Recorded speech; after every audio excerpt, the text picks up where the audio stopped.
એ હીરા જગતની આ જૂઠી માયા કે માથા પડશે કેડા રે જી સાત સમજીલો ને સંતો ભાઈ કે માથા પડશે કેડા રે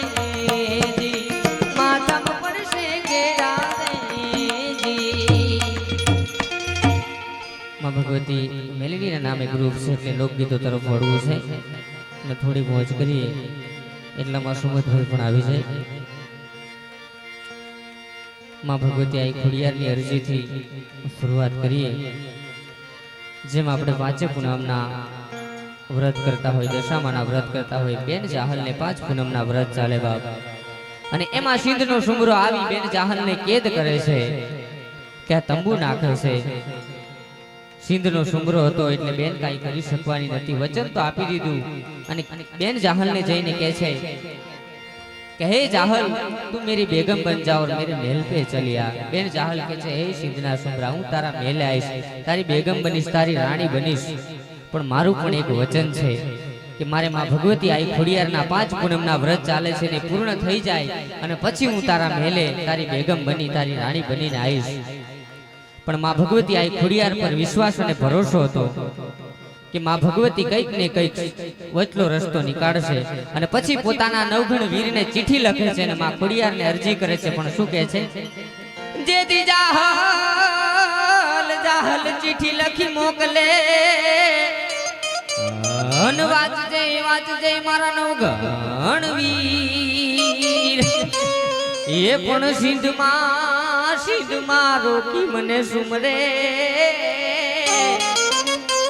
હે મને હાલવા દેના અમીર, પણ સિંધમાં રોકી મને સુમરે, એ મને હાલવા દેના અમીર. આ ચિઠ્ઠી પોતાના વીર નવગણ પાસે જાય છે અને એમ કહેવાય નવગણ હતો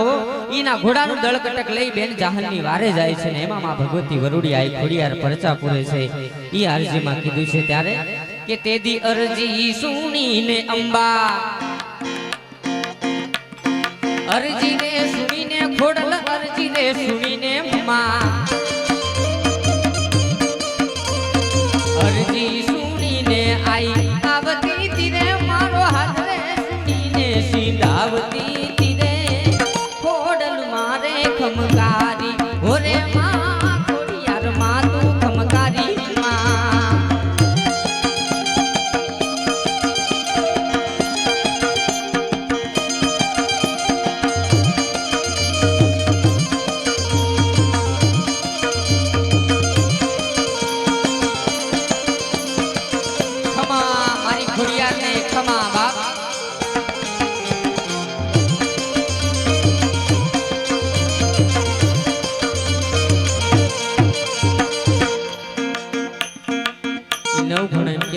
ઘોડાનું દળકટક લઈને આવે છે અને ભગવતી સ્વાગત કરે છે. પણ પછી નવઘણ આયો વરુડીના નેહડે, માતાજીને લળી લળી લાગ્યો છે પાય, જગદંબાને લળી લળી લાગ્યો છે પાય. પછી હેતથી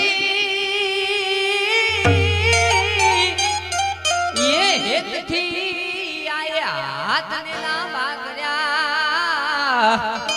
જગદંબાનું હૈયું હેથે ઉભરાય, મારી વરુડીનું હૈયું હેથે ઉભરાય. પછી વરુડી બનીને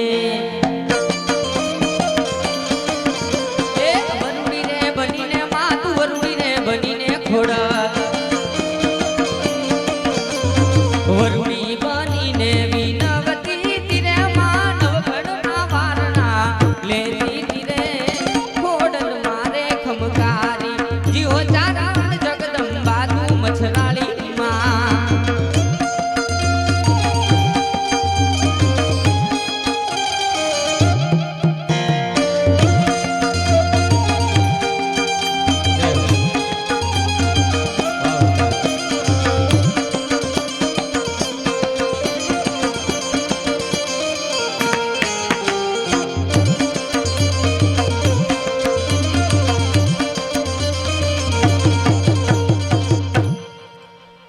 પછી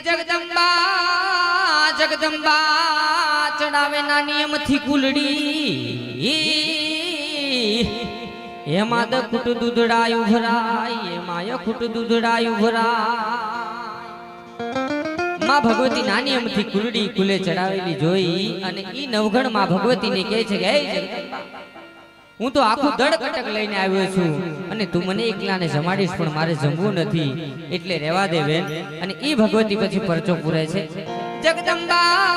જગદંબાએ ચડાવી નાની અમથી કુલડી એમાં યખુટ દૂધડાયું ભરાય એમાં યખુટ દૂધડાયું ભરાય ધીરે ધીરે ધીરે એમ કહેવાય કે કુલડી ચોખા ભરી નાખાઈ દળકટક ને પીરસી દે છે અને પછી માં ભગવતી કે પછી પ્રેમથી દૂધડા પ્રેમથી રે દૂધડા માં કુલડીએ રે કટક માડી કુલડીએ રે કટક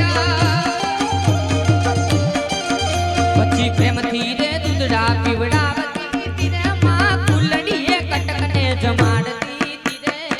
ખોડલ મારે ખમકારી ઓરે તારા જગદંબા તું મછરાળી માં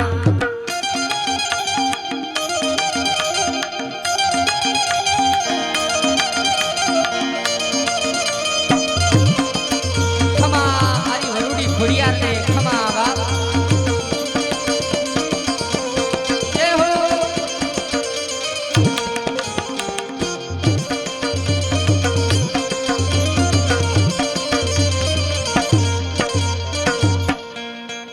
કુલડી ભરી ચોખા અને કહેવાય કે ખીર હતી ઈ આખાય દળકટકને જમાડી દે છે એટલે નવગણ માને ઓળખી જાય છે કે આ તો કોઈ જગદંબા સ્વરૂપ હોય મારી વરુડીમાં ખોડિયાર હોય બાકી આમ બને નહીં બાપા ઈ નવગણ માના ચરણમાં પડી જાય છે અને પછી ભગવતીને કહે છે પણ શું કહે છે પછી નવગણ કહે જાબુ માડી મારે સીધમાં ભગવતી મને યાડો છે દરિયો અપાર જગદંબા મને યાડો છે દરિયો અપાર પણ ભગવતી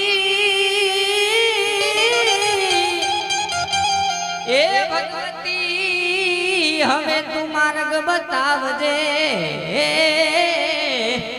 કારણ કે તું છો મારી મગરવાળી માં ખોડિયાર તેથી ખોડિયારે કીધું કે જા નવગણ અને દરિયામાં તારો પહેલો ઘોડો હંકારજે અને એમ કહેવાય કે ઘોડાના આગલા ડબલે પાણીના છબછબિયા ને પાછલા ડાબલે ધૂળની ડામરીયું ના ઉડાડું તો મામડિયા ચારણની ખોડિયાર હતી બાપ પણ એની પહેલા એટલું જોજે કે તારા ભાલે